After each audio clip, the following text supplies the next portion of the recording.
Pernahkah kamu membayangkan kalau suatu saat kamu berjalan ke dalam sebuah ruangan kecil, lalu tiba-tiba kamu muncul di tempat yang sangat jauh, mungkin di planet lain, galaksi lain, atau bahkan di masa depan?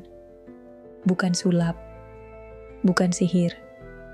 Ini bisa dilakukan melalui sebuah jalur misterius di alam semesta yang dikenal sebagai lubang cacing atau wormhole.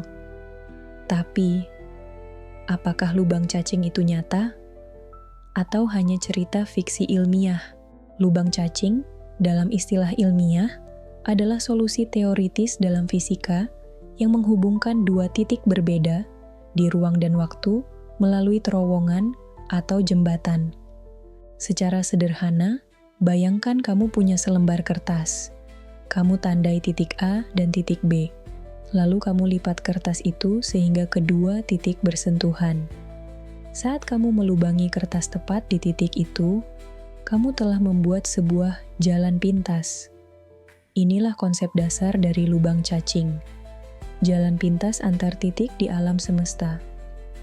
Istilah ini pertama kali populer lewat teori relativitas umum dari Albert Einstein dan dikembangkan lebih lanjut oleh fisikawan Nathan Rosen.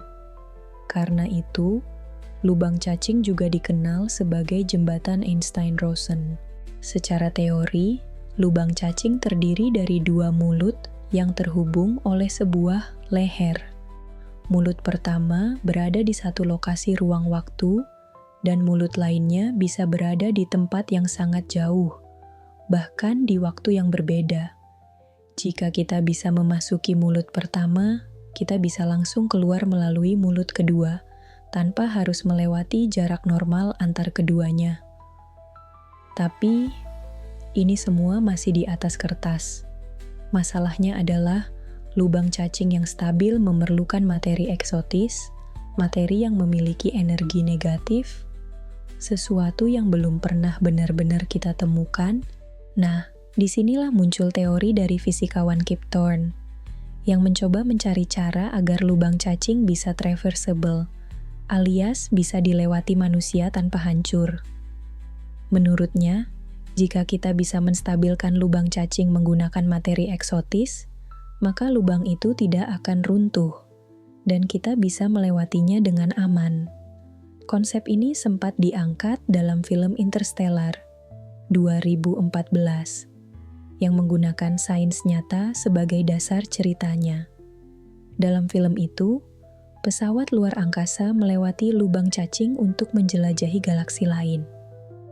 Dan menariknya, semua perhitungan visual lubang cacing dalam film tersebut dibuat berdasarkan rumus fisika sungguhan. Namun, sampai sekarang, materi eksotis yang dibutuhkan untuk membuat lubang cacing stabil belum bisa kita produksi. Bahkan keberadaannya pun masih misterius. Banyak orang mengira lubang cacing itu sama dengan lubang hitam.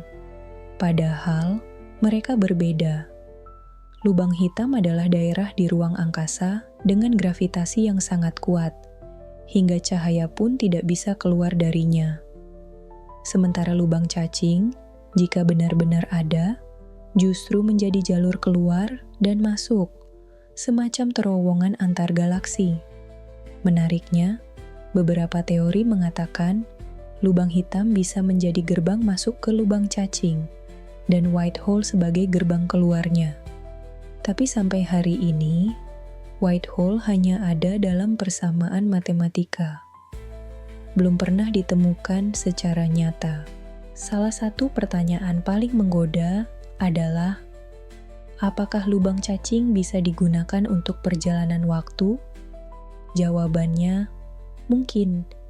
Jika salah satu ujung lubang cacing bergerak mendekati kecepatan cahaya atau diletakkan di gravitasi ekstrim, maka perbedaan waktu bisa terjadi antara kedua mulutnya.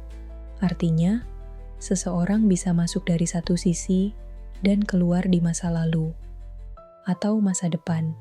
Ini bukan cuma fiksi. Fisikawan terkenal Kip Thorne pernah menyusun teori lengkap soal ini, dan bahkan menjadi dasar ilmiah film Interstellar.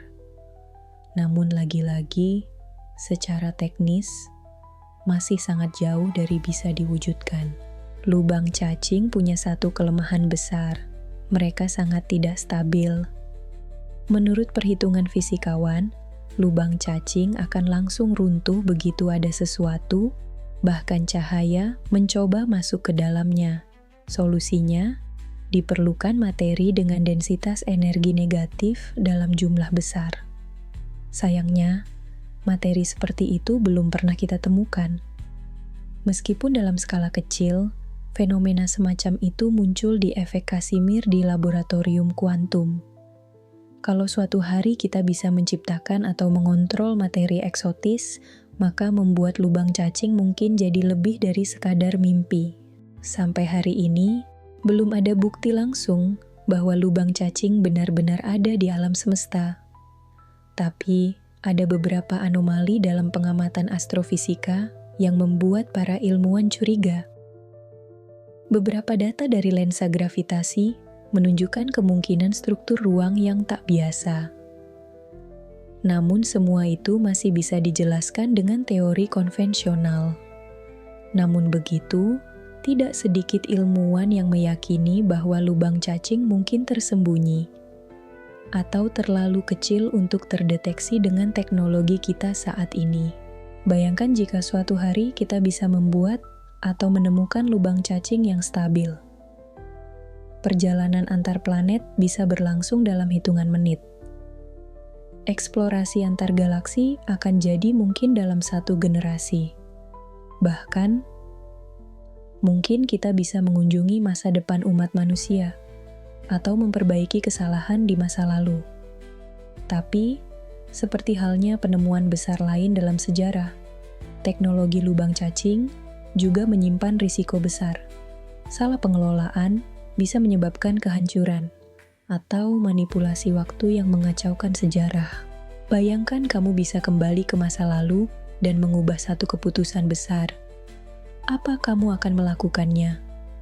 Pertanyaan-pertanyaan seperti ini membuka ruang bagi diskusi filosofis yang dalam soal takdir, tanggung jawab, dan moralitas. Mungkin justru karena itulah alam semesta menjaga lubang cacing tetap tersembunyi dari kita. Lubang cacing adalah salah satu misteri terbesar alam semesta. Ia berada di persimpangan antara fisika, imajinasi, dan kemungkinan masa depan umat manusia. Apakah kamu percaya lubang cacing itu nyata? Dan kalau suatu hari ditemukan, apa kamu berani masuk ke dalamnya? Terima kasih sudah menonton sampai akhir ya. Ingat, ini hanyalah teori konspirasi. Kebenarannya masih jadi misteri. Jadi kalau ada hal yang menurutmu menarik, aneh, atau bahkan keliru, kita bahas bareng di kolom komentar. Sampai jumpa di cerita dunia berikutnya.